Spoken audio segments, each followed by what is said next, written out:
হিসেবে আয়োজিত ফাউন্ডেশন ছোট মানববন্ধনে ইতিমধ্যে আমাদের দেশের সূর্য সন্তানেরা দ্রব্যকে নিয়ন্ত্রণ এবং মাদক পাচারকারী মাদক গ্রহণকারীদের ব্যাপারে নিরলসভাবে কাজ করে যাচ্ছেন। বাংলাদেশ পুলিশ বাহিনীর সেই গর্বিত সন্তানেরা আমাদের সাথে সংহতি প্রকাশ করেছে। এজন্য এন্টি ড্রাগ ফাউন্ডেশনের পক্ষ থেকে আমরা তাদেরকে আন্তরিক অভিনন্দন ও সশস্ত্র সালাম জ্ঞাপন করছি। আমরা সবাই মিলে একটি স্লোগান দিতে চাই। সবাই বলবেন, যে মুখে মা ডাকে সে মুখে মাদক নয়। যে মুখে মা ডাকে, যে মুখে মা ডাকে, যে মুখে মা ডাকে, যে মুখে মা ডাকে, যে মুখে মা ডাকে।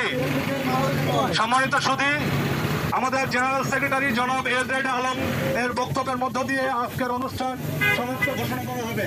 আমি বিশেষভাবে অনুরোধ করছি এন্টি ড্রাগ ফাউন্ডেশনের সম্মানিত জেনারেল সেক্রেটারি এজেড আলমকে তার গুরুত্বপূর্ণ মূল্যবান বক্তব্য